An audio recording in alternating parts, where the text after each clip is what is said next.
Good afternoon to all of you I can't see via webcast. I am Jeff Mandel, president of the ACS Madison Lawyer Chapter, and I am overwhelmingly excited to introduce our featured speaker today, the founder of Fair Fight and a personal role model, Stacey Abrams. I feel a certain kinship with Stacey. She was born here in Madison, Wisconsin, this beautiful isthmus where I now live and practice. We both love to write. Stacey's published 8 novels and 2 other books, one on how to make effective change and one released just this week on how to save our democracy. And we share an abiding commitment to the rule of law in the democratic process. It is this last piece especially where Stacey is an absolute inspiration. Here in Wisconsin, democracy work is both energizing and exhausting. For every step forward, there are setbacks. This year, we stopped, at least for now, a purge of the voter rolls. But Wisconsin, alone among all states, held an in-person election in the teeth of the COVID-19 shutdown. I cannot forget the images of Wisconsinites, many people of color, standing in hours-long lines, risking their health and that of their families to cast a ballot this past April. I cannot reconcile the bravery of those voters with the refusal of our legislature and Supreme Court even to convene about the April election. And heartbreakingly, similar scenes played out in Georgia earlier this week. But when the work of protecting democracy feels daunting, Stacey inspires. She ran for governor of Georgia against the person overseeing the election process. Her opponent not only sought to win, but also got to be the referee. Stacey helped boost statewide turnout to new highs for a midterm election. She won an unprecedented number of votes. And in an election beset by mismanagement, incompetence, and outright voter suppression, Stacey fell just short. Yet she did not despair. Stacey doubled down on democracy, founding Fair Fight, an organization dedicated to ensuring fair elections and encouraging voter participation. When she had every reason to bitterly retreat, Stacey instead reminded us that, in her words, the antidote to injustice is progress, and that we are a mighty nation because we embedded in our national experiment the chance to fix what is broken, to call out what is faltered, to demand fairness wherever it can be found. Fairness can be found everywhere if we work hard enough together to make it so. Our democracy will not sustain itself. It requires constant vigilance, defense, and improvement. That realization led to ACS's founding 20 years ago, and it motivates those of us here gathering at this convention today. As Stacey wrote in the New York Times last week, voting will not save us from harm, but silence will surely damn us all. There is no better champion for democracy and for our collective work to sustain it. No more appropriate speaker on the topic of how to protect the health of our democracy than Stacey Abrams. I am honored and privileged to introduce Stacey and to express our collective gratitude for the benefit that we and our democracy gain from her insight, her passion, and her steadfastness.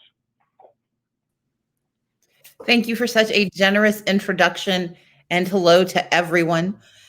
I indeed have become an avatar for the conversation about democracy, but I want to take a step back. In 2001, I was a young lawyer at Sutherland, Asbill, and Brennan in Atlanta, but I asked permission to spend a little bit of my pro bono time working on a nonpartisan race for mayor. I'd met Shirley Franklin years before when I was a student at Spelman, and when I returned to Atlanta, I knew that I wanted to help her in her quest to become the first woman to lead the city of Atlanta, as well as being the first Black woman. And so I volunteered on her campaign. I wrote issue papers. I was the legal scholar-esque who helped frame ideas and policies. But the moment I want to talk about is the night of the election. It was a razor-thin margin. In Georgia, you have to win 50% plus one in order to win your election. And she crossed the barrier by just 191 votes.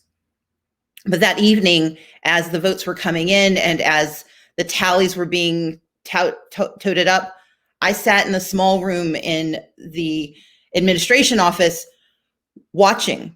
I was a monitor. I was making certain that as they opened absentee ballots, as they counted the votes, I was there to ensure the integrity of the process. And fundamentally, that's what fairness is about. It's not a guarantee that anyone will win. It is not an assurance that this idea or this knowledge or this ideology will will out.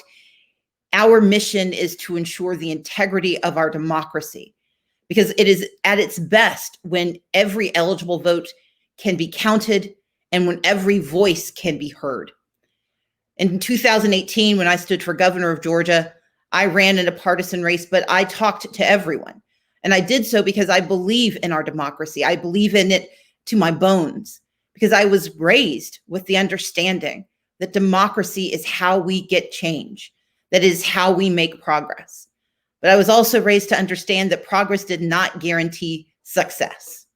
And sometimes you could do all of the work and get everything you thought you could and still not get everything you wished you would. I learned from my grandparents who had been in the civil rights movement, and my parents who as teenagers were involved, my dad who was arrested at the age of 14, that the fight is what is most important. That if you want progress, you simply can't will it into existence. You can't wish it to be so. You have to work to make it so. And thus, as I went through our campaign and as we found ourselves in a 10-day protracted battle, the battle was not to make me governor. The battle was to ensure that every vote that was cast was counted and that everyone who wanted to vote had been able to do so. And sadly, in Georgia in 2018, we knew that had not happened. We knew that 80,000 people had called our voter protection hotline, telling us about the challenges that they'd faced in urban and rural communities, in areas led by Democrats and areas led by Republicans. What we knew was that democracy had failed these Americans and that could not stand. And so in the 10-day period between Election Day and what I like to refer to as my non-concession day, I spent a great deal of time remembering that moment that I sat in the office helping Shirley Franklin become mayor, the times I'd spent running for office myself, and the people who'd stood with me, not because they knew me, but because they knew democracy, because they knew that we had to have competitive elections, that we had to have challenging ideas, that we had to take action to gain progress. And in that 10 days, I went through the stages of grief. I spent a lot of time in anger, got to know it very well. But I also realized that that wasn't sufficient and that the 7 stages didn't do enough for me. And so I added an 8th stage that I like to call plotting. And that's what I want to talk to you about for ACS. We are in a critical moment for our democracy.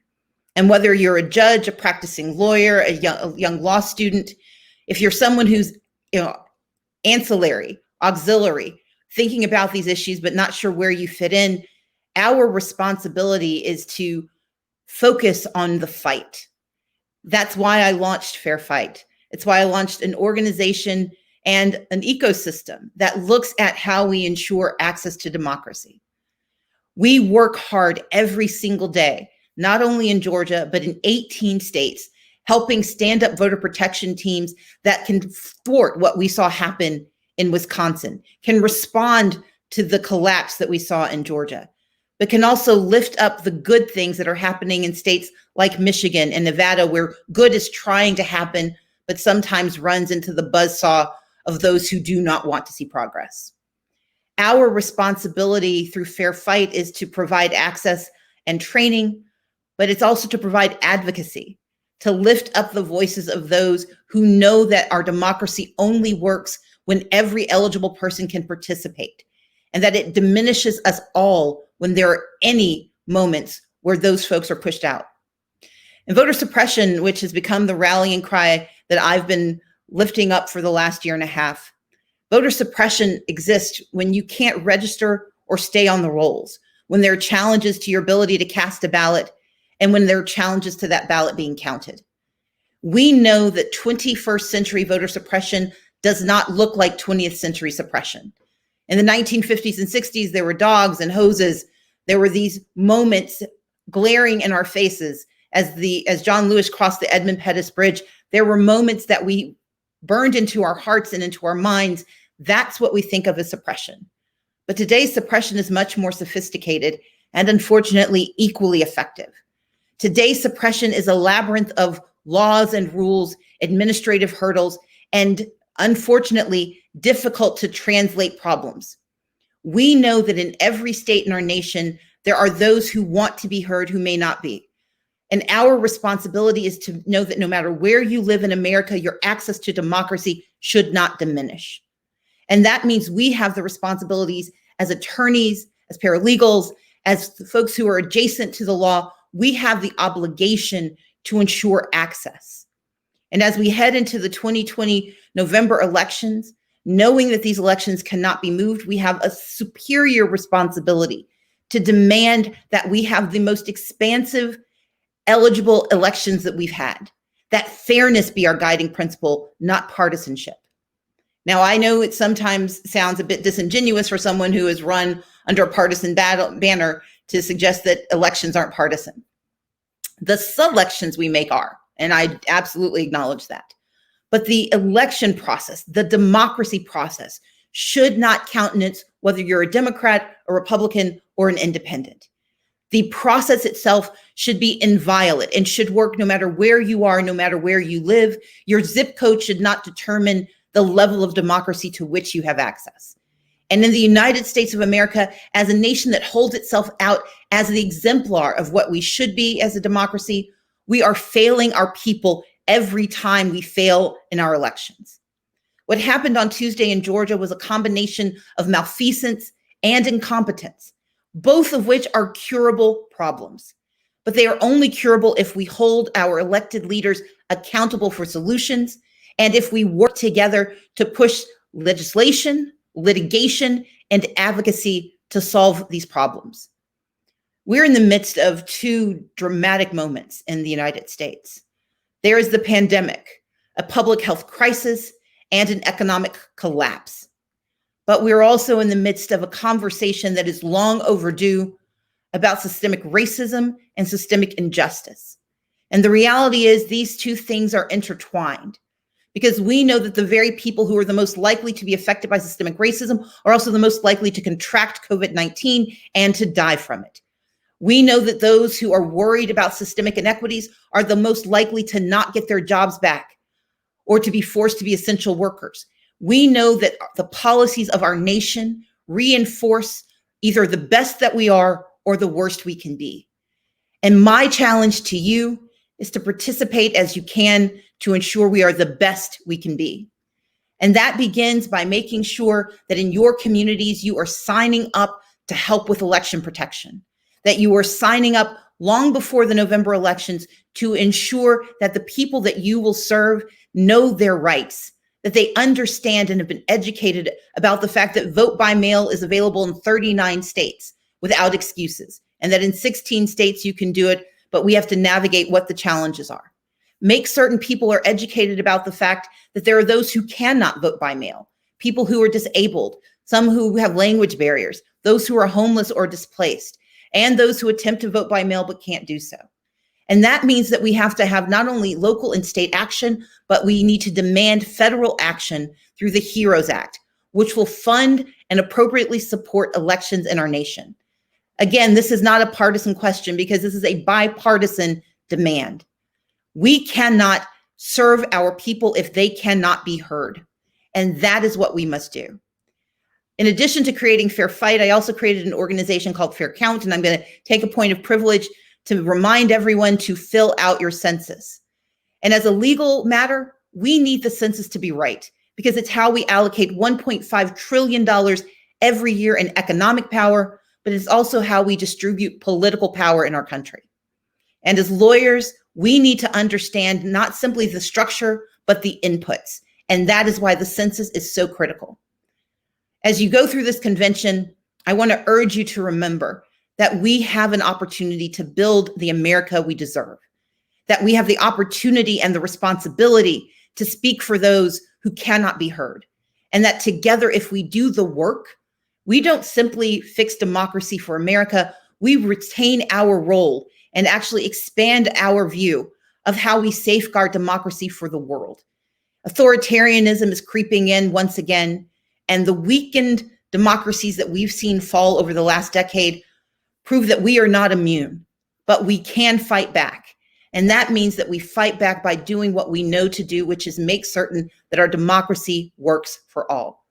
I wish you all the greatest of contributions, the fantastic convention, and I thank you already in advance for the work you're going to do to make our democracy work. Thank you so much.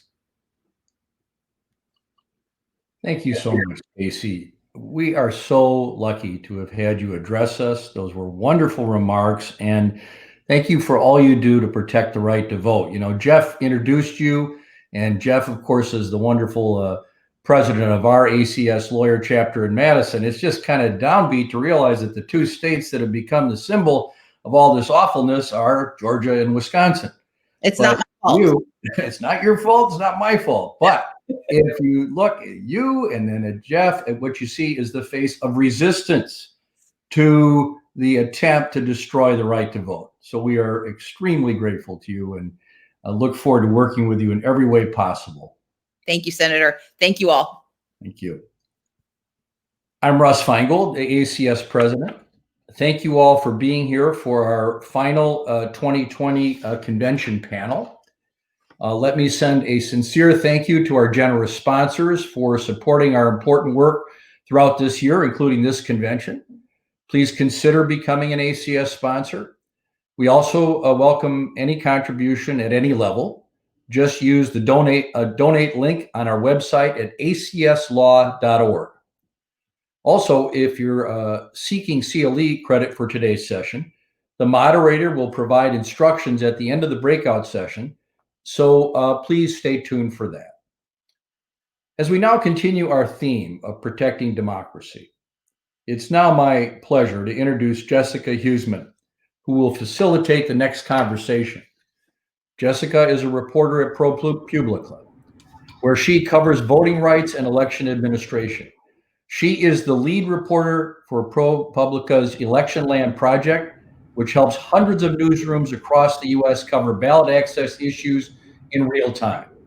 The project has won many awards from the Online News Association, the Global Editors Network, and the Society for Professional Journalists. So please join me in welcoming Jessica. Jessica, thank you very much. We see you there from your car in Texas, and we know that's not easy, but it makes us especially grateful for your help. Thank you. I'm so sorry to be joining you from such an informal location for such an important chat. But as you might imagine, my life is a little crazy these days. So I know that we're just a few minutes behind, so I won't take up too much of your time with this opening. But I'm very happy to be moderating this panel on the health of our democracy. Obviously, we have all been focused very intently on our own health during the middle of this pandemic, but that also gives us just as important of a reason to think critically about the underpinnings of our government structure and of our democracy. And I'm excited to introduce the panel that will be going through those issues with me today, starting with Jeff Mandel, who's a partner at Stafford Rosenbaum, and then Jocelyn Benson, who is the Michigan Secretary of State, Thomas Sands of MALDEF, and Franita Tolson of the USC Gold School of Law. I think this is going to be a really robust discussion, and I'm hoping that you guys will contribute to the discussion by inputting any comments or questions that you might have in the live comment section. And the folks behind the scenes will push some of those questions to our chat, and we will be able to answer them as we can. And we'll try to accommodate as many of your questions as possible. The first person that I would like to turn to say a few words is Franita Tolson, again, of the USC Gold School of Law. Franita, will you take it away? Absolutely. Thank you, Jessica. I agree. This is a very important conversation. We are in the middle of a pandemic. And so the processes that we have in place to vote in the middle of a pandemic are really, really important. So one thing I want to mention initially is that this is not unprecedented in the sense that we are having elections at a time of global panic, right? We have had other disasters, the Civil War, the pandemic 100 years ago, where there were still elections. And so one of the things that really becomes important at this point is planning, right? How do we plan to have elections in the middle of a pandemic. And one thing that has been very striking to me, just in terms of trying to prepare for November, we haven't really learned our lesson yet, right? If you look at what happened in Georgia this week, it's pretty clear that we've had primaries since the pandemic broke out, but we don't seem to be really learning from one primary to the next. In Georgia, voters stood in line for hours to vote. Some places didn't have enough provisional ballots. And so, these are situations in which, unless we take steps in order to mitigate some of what's going on, November will probably be worse. If anything, what happened with Wisconsin during their primary should have been our lesson to say, okay, what can we do in order to prevent this from happening again? Yet here we are months later, and we have a similar situation in Georgia. And so one thing I want to point out is that the Supreme Court, in the decision that they issued a couple months ago with respect to the Wisconsin primary, really did set us on a path to where it becomes very difficult to adjust to voting during a pandemic. So in the RNC versus DNC case, the Supreme Court basically made it more difficult for the district court there to accommodate voters who, for example, had not received absentee ballots. And so anytime you have a situation where the Supreme Court is acting as if this is a normal election time, it is very difficult to make sure that people are able to vindicate their right to vote.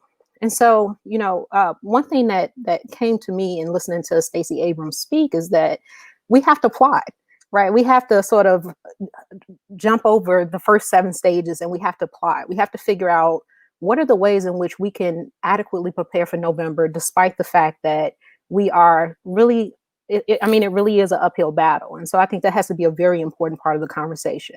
Some things that have been entertained is this idea of having some mix of in-person and no excuse mail voting. That has to be the case. Another really important thing is funding, right? Congress has not allocated enough money to really sufficiently make sure that everyone can vote by mail in November if they so choose. And so, I think having observers in place in November to make sure that there are no irregularities becomes really important. And so I think as a community, we have to have a broader conversation about what we can do, despite the fact that the courts do not seem to be on the same page in terms of protecting the right to vote.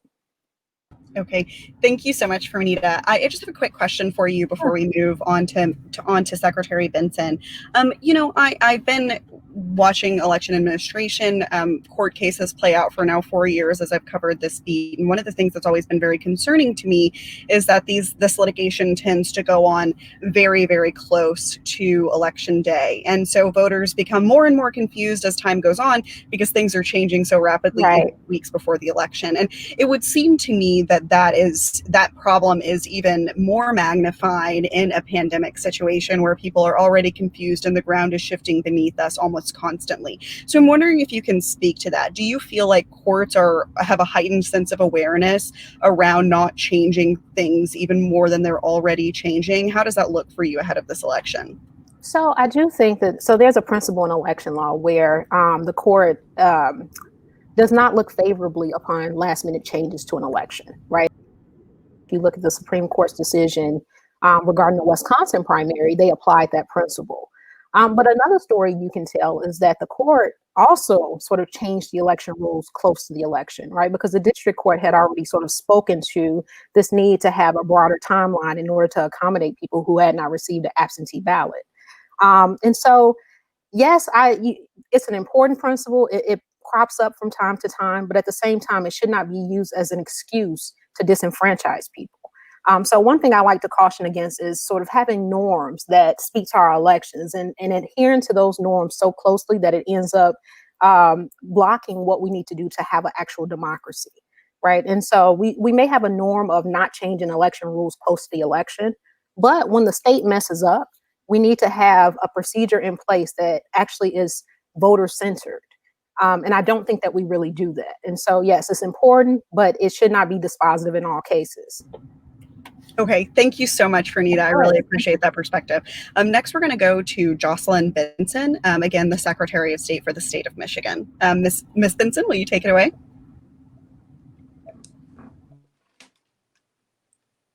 Hi, your sound went out. Let me. It's all you. Fix that. I suddenly can't hear you guys. Can you hear me? Can you hear me now? I can hear you. Can you hear us? Okay, well, I can't hear you guys, so I'm just gonna talk. And by the way, Jessica, I'm excited to see what Rate Your Room says about the car.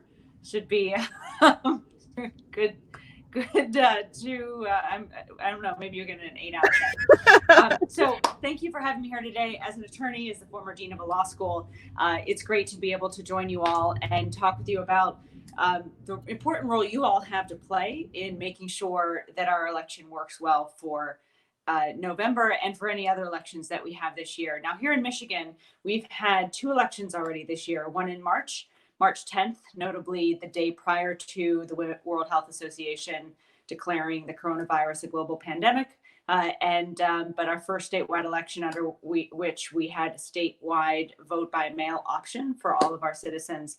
And then May 5th, we had local elections in the height of the curve of the pandemic as it hit our state. Importantly, we did not postpone our May 5th election. That was a very conscious, intentional decision that we made because I wanted to demonstrate that even in times of great uncertainty, we can be certain that our elections will be held and that they will be held on time.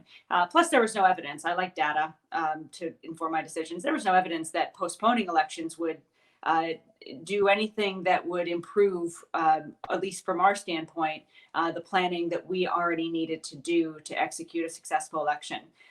For our May 5th election, we took the first initial step of mailing every citizen, registered voter in a jurisdiction with an election, an absentee ballot application. Of those who returned, 99% of the voters who participated in our May 5th elections voted by mail.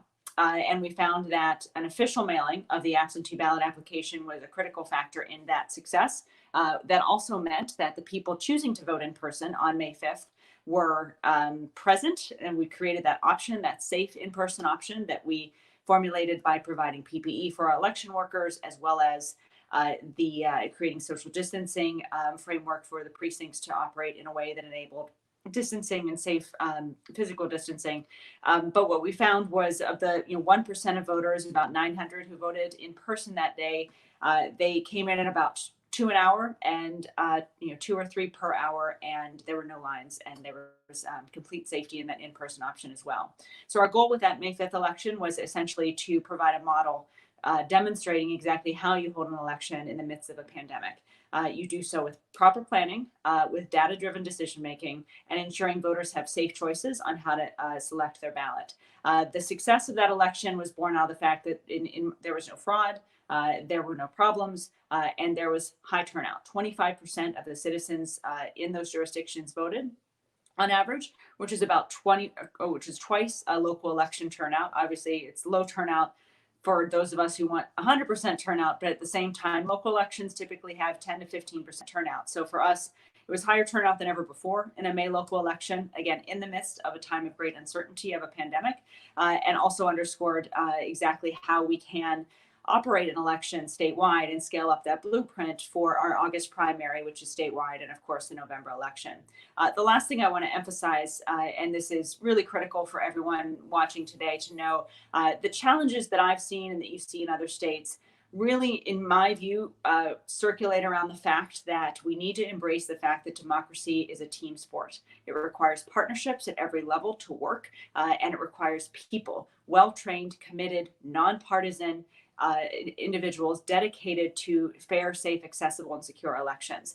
And having been a dean of a law school, being an attorney, I know that the people with integrity are committed to the rule of law, many of whom are watching today, have a critical role to play at making sure that our democracy works this November. I am cautiously optimistic that we can learn from the errors that other states have demonstrated and work to, in these next 4.5 months, avoid any significant meltdown if the right people step up and get involved. Meaning that when you look at the challenges in Georgia, let's say, or even some of the things we're anticipating in urban areas throughout the country, or you saw in Milwaukee and in Wisconsin, it related to the fact that in part, there were a number of factors, but in part, poll workers were in low numbers.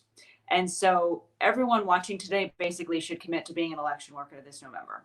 So let's just make that my ask. Please do.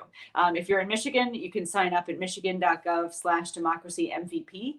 Ohio has also launched a statewide program. Iowa and Minnesota are in the works as well to recruit and train a talented workforce of election workers prepared to ensure the vote by mail process goes smoothly, that those ballots get sent out timely, that when they're returned, they're processed effectively and efficiently, and the in-person option goes safely as well. So please sign up to be a part of the team this year. And then the last thing I'll emphasize, because it's going to be talked about a lot, is the essence of running safe elections right now, really, in my view, and particularly preparing for November, apart from the personnel involved, surround three pillars. One is the infrastructure. What are we doing to ensure people can get their ballots, can return their ballots, and that their ballots, once returned, are counted safely? When people get their ballots, they can get them through the mail. When they return them, they can return them in person or through the mail. And then, of course, making sure that they're counted accurately and that they're following all the guidelines and rules to ensure they're counted accurately. I'm happy to go into more detail on all of those pieces, but importantly, that's just one of three things that need to happen this year in order to see successful elections. The second is a robust effort to educate voters, not just about the importance of voting and how to be registered, but specific details about how to vote, what your choices are, and how to ensure your vote is counted. The third pillar is in relation to that second one, and that is a robust effort to counter the misinformation that will be flowing into states and cities throughout our country that will seek to harm voters' confidence in the process and sow seeds of doubts about the integrity of our elections. We can surmise the intentions behind that, but the consequence is clear. Without a robust infrastructure and strong voter education effort and efforts to combat misinformation with truth, we will have, we can expect to see a challenging democracy in November. I don't want to use the hyperbolic catastrophe words that are thrown around oftentimes. But the thing that gives me hope and optimism is that we all have the tools to make sure November goes successfully. We have the blueprint, we have the roadmap, and states that have had challenges so far can easily, with data and the right conversations and support and resources, figure out how to avoid those same problems this November. So I'm optimistic, but there's a lot that's going to be decided between now and November. A lot of changes, a lot of decisions, a lot of resource allocation that will or will not happen, that will determine November success. And the benefit, or the optimist in me, recognizes that all of you have a part to play in that. So again, I'll reiterate and underscore my ask to all of you. I hope you will all sign up to be an election worker in your respective states this year. We need smart, educated attorneys, law students, and people committed to the integrity of our elections to be involved in administering them. So I hope you'll join me in being a part of that effort. Thanks. Thank you so much, Jocelyn. I really appreciate it. And next, I want to turn to Thomas from MALDEF, who I have found personally helpful in the past. And I'm glad that he is joining us here today. Thank you, Jessica. I'm very pleased to be here today for this very important discussion. I want to begin by emphasizing how important the November election is. It's important not just because, as you all know, we'll be selecting a president for 4 years. We'll also be determining who will be in charge of the Senate and the House of Representatives for the next 2 years. But this is also the most important election of the decade for deciding who will draw the lines for the next 10 years. Because this is a census year, we'll go through redistricting next year. And that means, except for that handful of jurisdictions where we have redistricting commissions in place, the people who are elected this year as governor or state legislators or at our local elected bodies, they're the ones who will decide what are the lines, the electoral lines for Congress members, for state legislatures, and for those local jurisdictions through the next 10 years. So the critical importance of this election is what lies behind so much of the already very troubling rhetoric about voter fraud, which is itself a fraud, the very troubling rhetoric calling into question some of the changes that we will need to put in place for this election and that we will see occur prior to and in the November 2020 election. I think we need to have our eyes on the traditional means of voter suppression, because we'll continue to see them, as the Secretary just mentioned. A big piece of that is misinformation and disinformation that we'll see trooped out and really broadcast over all the media available about how to vote, about where to vote, and even about when to vote. And we have to be prepared to counter that kind of disinformation. We're also seeing a resurgence in some of the old types of voter intimidation, including recent suggestions that we'll see what we saw way back in the 1980s, which is the stationing of poll monitors who are uniformed and in some cases armed. The only purpose of those poll monitors, uniformed and or armed, is to intimidate people, particularly those who are not frequent voters, from participating in the November election. We have to be prepared to guard against that. We will also see plenty of lack of education about changes in polling sites, about changes in how you vote, and we have to prepare for those as well. And then we have additional challenges created by the pandemic, as we've already heard discussed. But we do need to make sure that we broaden the availability of remote voting options, including voting by mail. That starts, of course, with ensuring that in those states that still require, we eliminate the requirement that you meet one of a very small number of limited reasons in order to qualify to vote by mail. The simple fact is the existence of the pandemic means that many voters will decide it is better for them to choose to vote by mail, and we should make that option available to them. At the same time, we have to make sure, as many already are through the court system, that we are not disqualifying those who vote by mail by deciding that their ballot came too late. We should decide ballot counts based on when it was mailed, not when it's delivered. We may choose in many jurisdictions to disqualify based on who submits the ballot or delivers a ballot. That should be eliminated. And finally, we have to eliminate those systems that seek to disqualify without any opportunity to contest an irregular or not well-based disqualification based on a signature.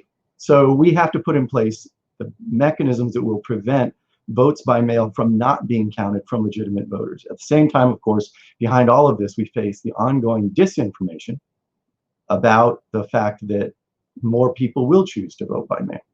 That means that there will be an increase in remote voting and voting by mail. We already know that the president has asserted that that means that there will be greater voter fraud. That's simply not true, and we have to be prepared to counter that rhetoric. In addition, of course, we may see, as a result of the pandemic, an increase in participation. The fact is that some of the distractions that may have led in the past some voters, particularly perhaps younger voters, not to participate, distractions like professional sports, distractions like nightclubs and concerts, those don't exist. That may lead to a greater interest in participation in this critically important election. So what that means is that we have to be prepared to counter those who would assert that a jump in participation, particularly among younger voters, means something illegitimate, that it means voter fraud. It simply does not. And we have to be prepared to counter that disinformation as well. I think it's important to note as we go into this election that we are one more time, the second time presidential election after the Shelby County decision in 2013 by the Supreme Court. That means that we do not have the ready mechanism of pre-clearance and pre-review of electoral changes in so many of the covered jurisdictions, including some of the jurisdictions that are of greatest concern. That means that we depend on people out in the community, all of us, to identify potential mechanisms of voter suppression, voter intimidation, preventing people from having their votes count, and we have to count on us to bring them to our attention so we can challenge them. That means we have to work together, not just to be prepared to put in place the policies that will facilitate participation, that will counter intimidation with that facilitation. We have to put in place policies and practices to counter the fraudulent assertions of voter fraud. We have to put in place policies and be prepared to respond to assertions that voter fraud are behind some of the changes we may see. And we must put in place the mechanisms that facilitate participation, including expanded remote voting options, while ensuring that for those who need to vote in person, there are still opportunities, plentiful opportunities, even in the days ahead of Election Day, to participate in person without being subjected to long waits in crowded polling places or crowded lines that are a public health threat. We have challenges ahead of us, but opportunities as well for this critical November election. And that's why I'm so pleased to join this important discussion. Thank you so much. I really appreciate it. I believe it is now time to pivot to our panel discussion. And so I just want to see, should we go ahead and go to comments from the audience, or did you? Charlie, could you just clarify which questions I'm looking at? Okay, great. All right, so I am going to go ahead. I'd love to direct a question to Secretary Benson, if I might. You'll notice that I'm now inside of a nail salon, so I'm just really trying to make this work today, guys. I appreciate your patience. So Secretary Benson, you mentioned that you'd taken the step of sending out absentee ballot applications to everyone in Michigan. Several other states have done that as well, but you became a specific target for the president, who expressed concern over what you'd done. And so I'm just hoping that you can give us a little bit of your perspective on that criticism, and then how the voters in Michigan reacted to it as well. Yeah, I think it was notable that the president, in responding to me and not any of my Republican colleagues who also sent out applications to every registered voter to encourage them to vote by mail and give them that clarity of how to do so in the midst of a pandemic, as you noted, it only came to me, and it was also wrong. He tweeted that I sent out ballots to every registered voter, when indeed I had only sent out applications, which anyone can do and are available on our website. But he also, neglected to underscore what I emphasized in my response, which is that I have a responsibility, as every Secretary of State does, or Chief Election Officer, election administrator, to ensure our voters are fully informed about their rights and how to exercise them. Hence the mailing. And so it was an opportunity to clarify that I did really without much thought, other than, this was misinformation that I wanted to correct, regardless of where it was coming from. The interesting thing, the fascinating thing that's happened since, is that now, these applications have reached every registered voter in our state. And one of our challenges in doing the mailing was to try to figure out some sort of, complementary voter education effort, so that when people received these applications to vote by mail, that they knew what to do with them, and that they, even were expecting them and didn't toss them out, but they knew exactly what they were when they received them. Thanks to the president raising attention to the mailing, we have seen a significant, enthusiastic response from people on both sides of the aisle who now know or are expecting to receive these applications and know what to do with them. So it's actually really helped our voter education efforts, which I'm very pleased about, because, again, to me, a critical factor of succeeding this fall is ensuring voters are educated and empowered about their choices and how to exercise them. So that's been the benefit and or the reaction ultimately.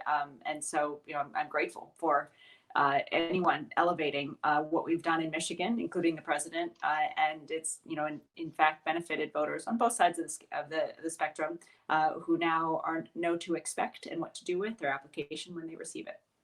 Okay, wonderful. And I think that Thomas wanted to add in here as well. Yeah, I think it's important to emphasize that what we're seeing, this kind of increased interest in participating, will happen across the board, and it will be helped, as the Secretary has indicated, by some of the response that we've seen. But that also is then going to be used by some of those same folks to assert that there has to be voter fraud if participation has increased as much as it has. I think the other thing that we're going to see, and the Secretary certainly understands this, is we're going to see some delays in a full count of the vote. So expecting instantaneous results is not a realistic expectation in November, and we have to start to prepare people for understanding that a legitimate vote that involves every vote being counted sometimes means you won't know the results even by midnight on election day. It may take several days. I know in my home state of California, Donald Trump has accused us of having somehow an illegitimate voting system because sometimes results change. After the count on election day, as vote by mail are included, results change. And that's going to happen more and more as there's increased participation and more voting by mail. And we have to prepare to counter a message that will somehow assert that an increase in participation and the consequent delays in getting a full count are somehow illegitimate. Okay, perfect. And Franita, would you like to add anything? Yeah, so I do want to kind of chime in here, because I think Thomas has raised a really important point. Literally, if you look at all of the recommendations that have come out about how to deal with voting in elections in the time of a pandemic, there have been several reports issued by election law scholars, which have a series of recommendations about how we can adjust our elections in this moment. They all warn against this sort of horse race mentality that you often see on election night, where you have to know who the winner is. If there is going to be this shift to vote by mail, then we have to be patient. We cannot assume that because we don't know who the winner is at the end of election night, that means that something went wrong or that there's some type of fraud. It's just it's a reflection that we're living in a different moment, and our voting and our elections have to adjust to the moment. And so it's really important that we, sort of divorce ourselves from our normal posture of just expecting to know who the winner is, and we need to pivot to this new reality that we live in. We may not know for several days, as Thomas points out. Okay, great. And along those same lines, it seems to me that voter education and significant investment monetarily in voter education is really important during this specific time. And I'm wondering if you're seeing an increased dedication to that from your viewpoint, or if you think that we perhaps need to dedicate more of the finances that are being shifted to elections right now to respond to this pandemic towards public education rather than some of the other priorities that election administrators have made. So that's actually a really difficult question, because the reports that I mentioned, some of them also caution against using this moment to try to get long-term sort of changes to our election system, because we're so politically polarized. So it's really hard to get sort of bipartisan support for certain measures that could improve our system. So it's kind of hard to say, but I do think that voter education and indeed civic education is really important. It's something that as a society we have to invest in the long term.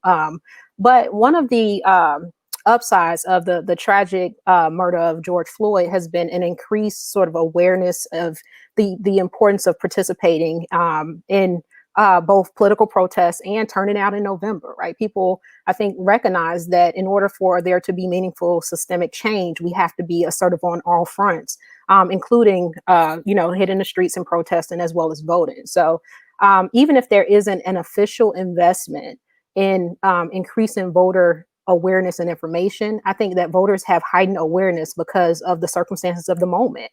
That's definitely a plus. Even if, it's a really tragic circumstances, I think people are invested in making sure that we have the change to ensure that this thing doesn't keep happening to people of color in this country. Okay, great. Thank you so much. And so now we're going to go to our first audience question, and I'm going to direct this one first to Thomas. The question is, where are there gaps in the law, state and or federal, to respond to running an election during a pandemic?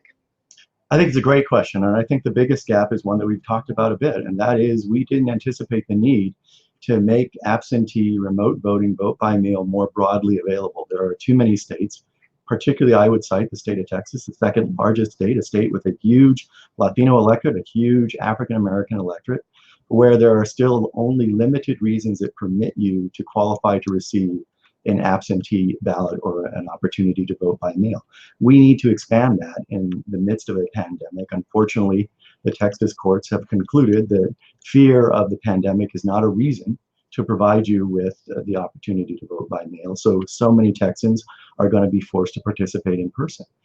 By the same token, we don't have in place the kinds of mechanisms in state law to ensure that there is sufficient time to vote in person, sufficient places to vote in person, that we won't see the kinds of crowded polling places, crowded lines that last for hours that we see too often and most recently saw in Georgia. So the gaps are, we didn't expect to have to ensure that people could vote in person even days ahead, so that there won't be as many crowds, as long of a wait, that we would still have to have a huge number of places to vote so they won't be as crowded, and that we would have to make voting by mail more readily accessible. These are the kinds of changes we can put in place before November. And Jessica, if I could just quickly, your last question was, I think, a great one. I think we should see education really as a part of election administration. I'm sure the secretary sees it that way. The best elections administrators understand, particularly when you see changes like this, you've got to do education. We've got to, among other things, inform a lot of people who've never had the opportunity to vote by mail exactly how to do that. Now, they're going to get instructions with the ballot in the mail, but we also know that oftentimes those written instructions aren't as clear as we think they are. So there really does have to be an associated education campaign to make the election administration's changes successful. Okay, thank you so much, Thomas. I really appreciate it. And I wonder if Secretary Benson might like to add in there. Was there a specific part of this pandemic that particularly surprised you when it came to election law in Michigan? Anything that's been particularly difficult for you to manage? Yeah, well, I mean, one, I'll say that the voter education, I mean, we always been doing this election administration work now for the better part of 2 decades. We always talk about voter education as an important civic engagement, but it's exactly right to say that the fact that people will be voting from home by mail for the first time in November, in many cases, strikes a very challenging issue that is oftentimes overlooked. And that is, at least in Michigan and in many other states, when you vote in person and you overvote or you wrongly, do some sort of error as a voter on your ballot, our machines spit it right back out and say, hey, did you mean to make this mistake? And they give opportunities to voters to fix it. You don't have that same feedback loop when you're voting from home. And I'm deeply concerned about if we don't do a corresponding education effort that's, again, about the nuts and bolts of how to complete your ballot, and even have people on hand to help, troubleshoot or answer questions, that people will, potentially in significant numbers, like let's say 1% or 2%, turn their ballot back in with errors, making it uncountable and then unfixable on election day itself when it's discovered and it's too late. So that type of robust voter education effort on how to complete your ballot, how to ensure it's counted, how to fix it if it's not, is really, really critical this year. And we can't overlook it. And the other thing I'll just emphasize about the challenges, and to your question about running elections during the pandemic, is that we're in this heightened time of uncertainty and anxiety that is corresponding with a heightened partisan political environment that is endemic to a presidential election cycle. And as someone who, finds, really, I love my job. The thing I dislike most is the hyper-partisan nature of politics and oftentimes election administration. And it's really amplified this year in a way that harms progress.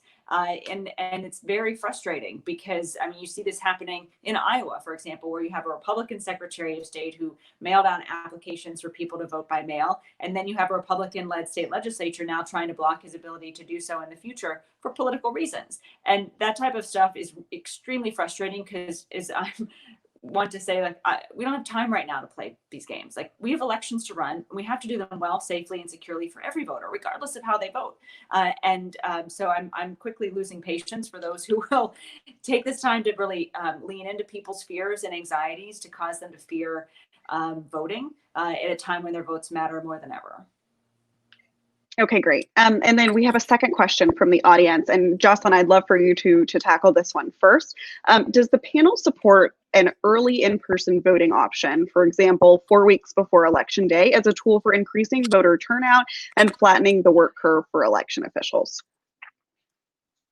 I'll start by just saying yes. I think the more choices you give voters, the better. I always believe good election administration meets voters where they are and basically enables them and empowers them to decide how they're going to cast their vote in a way that's convenient to them. That means robust and accessible ways to vote by mail and vote from home need to be coupled with the ability to vote early and also have a safe in-person election day option as well, because we also have to ensure that if someone decides on election day to vote, that they have the ability to do so. So it all gets down to options. It all gets down to recognizing that it really is the voter that has to have the most power and authority in a democracy in terms of how their vote is cast, as well as how they exercise that vote and who they choose or who they vote for. And too often we've administered democracy backwards, where we say, come to where we tell you to vote the way we tell you to, exercise and the mechanics are what we will tell you they are, when really we need to have a more voter-centric approach, and the choices of voting early, voting by mail, voting in person on election day really reflect a more voter-centric approach to administering elections. That's a good thing. Thank you so much. And Thomas, would you like to chime in here just quickly? Absolutely. I would just add that this is an opportunity to really change expectations about voting long term, not just in the pandemic, but we really should have a conception of voting that it's not a one-day event. It's something that can occur over a number of weeks where everyone gets an opportunity to vote and have their vote counted. Okay, thank you so much. And I just want to move quickly. Let's do a round robin of final thoughts. Let's start with Franita, and then we'll go to Jocelyn, and then we'll finish with Thomas. And then everybody should feel free to move to their breakout session. So Franita, will you kick us off with final thoughts? Final thoughts, I think it's just really important So I'll start by saying I always get a little confused when we have to have these conversations. It's weird to me when states make it harder for people to vote. This is why the secretary is such a, Secretary of State Benson is such it's just a breath of fresh air, because I agree. It should be about the voters and making it easy for voters. But also, I don't want to lose sight of the fact that this is also a resource issue. States have to, devote resources towards, making it easier for people to vote, making it more accessible. And this is also an issue that Congress needs to care more about. In the first stimulus funding, they only allocated like $400 million for a problem that's probably going to take closer to $1 billion to fix, right, in order to accommodate everybody in November. In Georgia, they ran out of provisional ballots, right? It's just, we live in a situation where every Secretary of State is not like the Secretary of State of Michigan, right? Like every Secretary of State does not equally care about voting, which is odd since we sort of view ourselves as a democracy. And I think there just needs to be more focus and more care about this issue as we head into the November elections. And just to underscore that, the reason I ran for this position is really what it sort of reflects my final comment to all of you in my ask, which is that election administration is just all about people.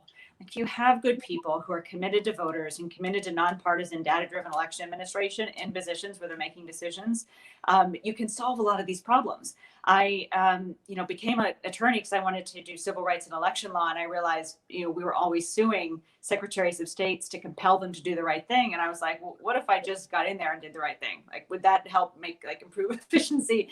And so I say that to all of you is, see yourselves as leaders, everyone who's here today, everyone in the audience, be a part of a personnel in our democracy. Serve as an election worker, run to be a clerk, run to be a Secretary of State, be an active voice in making decisions about how your community and your state votes, because all it is just the people who are in these positions making decisions about voting that drives whether you have a successful election or not. The thing that was so frustrating about recent elections where you see problems is that the blueprints are there, guys. The answer's there. The data's there. You just need people making decisions and executing, and resources as well. But everyone watching today can be part of those resources, even if it's just as an election worker this fall. So please leave today knowing that there's something you can do to solve the problems we've talked about. Embrace that responsibility. And if you do, we'll all be for it. Okay, great. Thomas, do you want to wrap us up? Yes, and I'll just begin by saying to the Secretary that as a civil rights litigator, we're always grateful for elections administrators that we don't have to sue to get the right thing done. And I would just end by emphasizing that we all need to equip ourselves and be ready for the false narrative, because if we succeed in ensuring that there is increased participation and increased counting of votes, then the results, folks who are not satisfied with those results will revert to asserting that those are indications of fraud rather than indications of success in our democratic enterprise. So I think we all need to be prepared for that false narrative and equip ourselves to respond to it even ahead of time. Okay, thank you so much. This was such a great panel. I certainly learned something, and I've been covering this for 4 years. So I hope that the folks who are listening in also learned something. Special shout out to Heavenly Nails and Day Spa, which let me sit on their floor and finish this panel. You guys can find the links for your breakout rooms on the screen underneath your video or in the chat. Select one, and those breakout groups will begin at 3:10. Thanks so much for your patience with me as your moderator and for tuning in to this panel. Thanks so much, guys.